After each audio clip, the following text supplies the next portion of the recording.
मोदी मुस्लिम मुखालिफ कार्ड के जरिए मुसलसल तीसरी बार वज़ीर-ए-आज़म बनने का ख्वाब देखते दिखाई देते हैं। अपने तज्ज़ियाकारों से अब इस पे ये जानते हैं कि ये जो ख्वाब देखे जा रहे हैं इस पे एक नफरत अंगेज सियासत करने वाले मोदी अगर दोबारा से इक़्तिदार में आते हैं, ज़ाहिर शाह शिराज़ी साहब समझते हैं कि इसके क्या मुहर्रिकात होंगे, और अगर पाकिस्तानी सियासी मंजरनामे का जिक्र करें तो उस पर क्या असरात होंगे?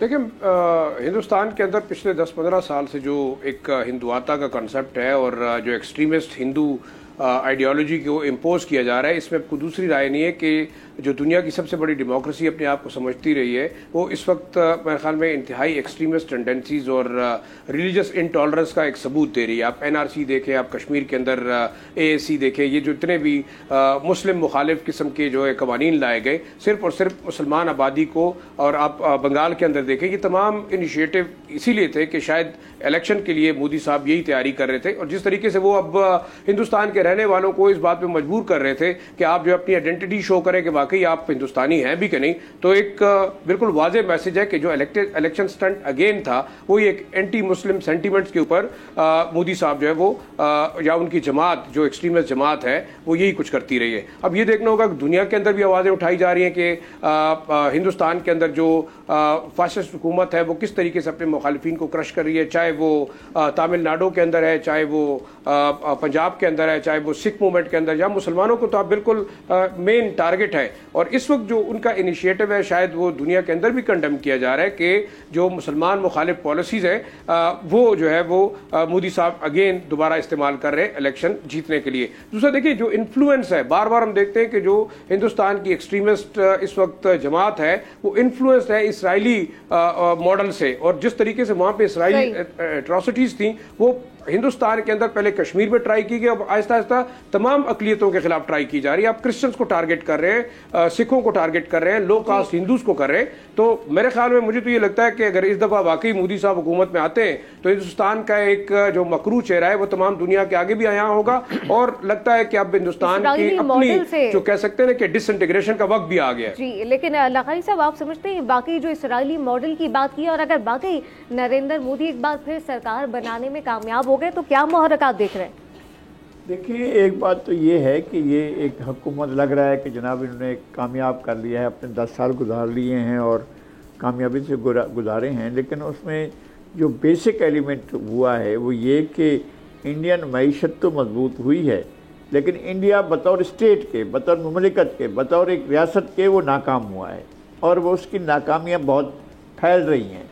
आपका क्या ख्याल है कि जिन 6 मरकज़ी सूबों में जो तारीख चली थी अवाम की, क्या वो तारीख दम तोड़ गई है? अभी हमने पिछले दिनों देखा कि जनाब किसान जो हैं वो 2 सूबों में, पंजाब में और हरियाणा में, वो बहुत शिद्दत के साथ निकले और उन्होंने अपना भरपूर एहतजाज किया। और इसके अलावा अक़लियतें जो हैं पूरे मुल्क के अंदर गैर महफूज हैं, जैसे बता रहे थे जनाब हमारे ज़ाहिर शाह शिराज़ी साहब। इस तरह की सूरत हाल तो मशरक़ में है, पूरे का पूरा मणिपुर जो है, नागालैंड, मिज़ोरम, आसाम, ये सारे सूबे जो हैं वो बिल्कुल अलहदा होने के लिए तैयार बैठे हुए हैं। इसी तरह से वो एंड के जो इलाके हैं यानी तमिलनाडु, वो इनके साथ बिल्कुल नहीं लगा खा रहे हैं।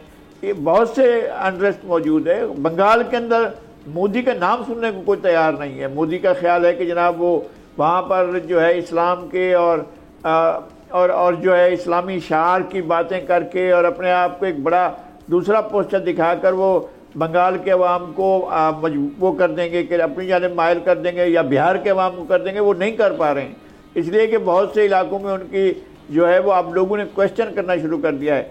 सेंट्रल जो इंडिया है उसके अंदर भी बहुत अनरेस्ट है, और वेस्टर्न बॉर्डर जो है वहाँ पर भी इनको बहुत परेशानियों का सामना है। अब चीज़ें जो हैं वो खुल कर आएंगी, और जो इनका गले पड़ेगा वो यही होगा, जो एंटी मुस्लिम इन्होंने स्टैंड लिया हुआ है वो इनके गले पड़ेगा, और कश्मीर को इनको साबिका पोजीशन बहाल करनी पड़ेगी, और जाना पड़ेगा कश्मीर के अवाम को उनका हक देने के लिए कि वो इस्तिस्वाब राय करें और अपने बारे में खुद फैसला करें। लेकिन अगर नरेंद्र मोदी बाकी हुकूमत बनाने में कामयाब हो गए तो आगे किस तरह से सियासी मामला दोनों मुल्कों के दरमियान देखें? देखिए, बुनियादी सवाल जो इस वक्त इंडिया में भी पूछा जा रहा है ना गौहर, वो ये है कि पूरा मीडिया जो है ना वो कॉर्पोरेट मीडिया बन गया है। मुझे ज़ाती तौर पे भी बहुत ज़्यादा अफसोस इस बात का होता है कि मीडिया टोटली लेट गया है। وہ کوئی بات ایسے نہیں کرتا کہ جو مودی کے خلاف ہو. وہ کارپوریٹ میڈیا جتنے بڑے بڑے پیسے والے لوگ ہیں انہوں نے میڈیا خرید لیا, لہذا وہاں تو کوئی بات نہیں کرتا مودی سرکار کے خلاف. ایک دوسری بات جو میرا خیال ہے زیادہ اہم ہے کہ اس صورتحال میں کہ اب وہ کیا کرنا چاہتے ہیں. دیکھیں لوگ یہ وہاں پہ لکھ بھی رہے ہیں کہ جی آپ دیکھ لیں کہ 1 ارب 30 کروڑ کی آبادی میں 1 کروڑ 40 ان کی ہے, 1 کروڑ 30 ارب آبادی آپ کی چائنا کی. وہ کہتے ہیں اس میں 20 سے 25 کروڑ لوگ ہیں جو مڈل کلاس کے لوگ ہیں, پڑھے لکھے لوگ ہیں, ان کے لیے بڑی آسائشیں پیدا ہوئی. آج بھی اتنی بے روزگاری ہے, آج بھی وہاں پہ جس کو کہتے ہیں غربت ہے کہ آپ سوچ نہیں سکتی.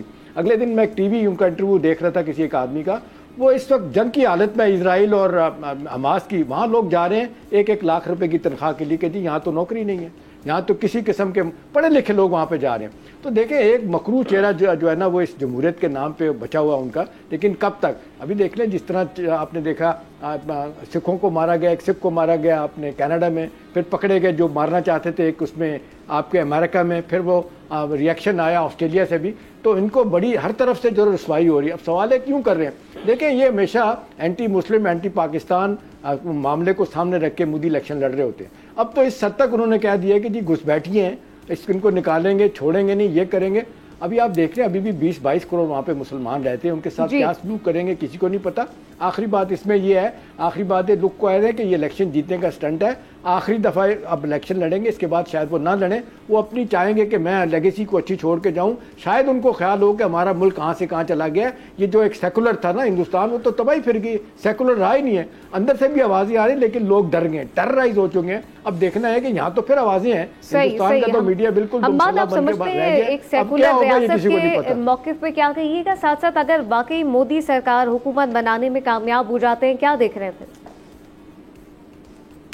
حکومت بناتی ہے یا نہیں بناتی, اگر وہاں کی عدلیہ آزاد ہے تو مودی صاحب کو اس وقت 3 سال کے لیے جیل ہونی چاہیے, جو بیان انہوں نے دیا ہے. یہ میں نہیں کہہ رہا, یہ ان کا اپنا انڈین پینل کوڈ کہہ رہا ہے سیکشن 153A, کہ جس میں بھی آپ مذہبی بنیاد پہ کسی 2 گروہوں کو لڑائیں گے تو اس کی سزا 3 سال قید ہے. اور یہ بات وہاں کے اپنے ایڈوکیٹس بھی کر رہے ہیں جو کسی حد تک آواز اٹھا سکتے ہیں. تو کچھ اگر میڈیا آزاد ہے, کچھ سوشل میڈیا آزاد ہے, تو وہاں پر یہ بات بحث چل رہی ہے. اگر آپ ان کی اس تقریر کے اوپر بات کریں تو یہ تقریر بھی جو انہوں نے کی ہے یہ سراسر جھوٹ پہ مبنی ہے, پروپیگنڈا پہ مبنی ہے. اس میں فیکٹس کہیں پہ بھی نہیں ہے. جو گھسپیٹیا کی بات کا سر نے بھی ذکر کیا, انہوں نے گھسپیٹیا کہا ہے, اس بارے میں بھی ان کے پاس کوئی اسٹیٹسٹکس نہیں ہے یہ دکھانے کے لیے کہ اللیگل امیگریشن انڈیا میں کتنی بار ہوئی ہے اور کون کون آیا ہے اور اس کے کیا نمبرز ہیں اور ان کی کیا ریلیجن ہے. اور اس بات کا کنفیشن پارلیمنٹ میں خود بی جے پی سرکار کم سے کم 16 بار کر چکی ہے 2014 کے بعد سے اب تک, کہ ان کے پاس کوئی سٹیٹس نہیں ہے جس سے ثابت کر سکیں کہ کون سا مذہب یا کون سی قومیت سے لوگ یہاں پر آئے ہیں. تو یہ بات تو یہاں پر جھوٹ ثابت ہوتی ہے. دوسری بات وہ کہتے ہیں کہ یہ زیادہ بچے پیدا کرنے والے ہیں. یہ بات وہ پہلی بار نہیں کہہ رہے, وہ پہلے بھی کہہ چکے ہیں مسلم ریفیوجی کیمپس کو کہ یہ جو ہے کیا بیبی پروڈیوسنگ سینٹرز ہیں. یہ باتیں ایسی باتیں وہ پہلے بھی کر چکے ہیں کہ زیادہ بچے مسلمان پیدا کرتے ہیں, جبکہ ان کے اپنے 6 بہن بھائی ہیں.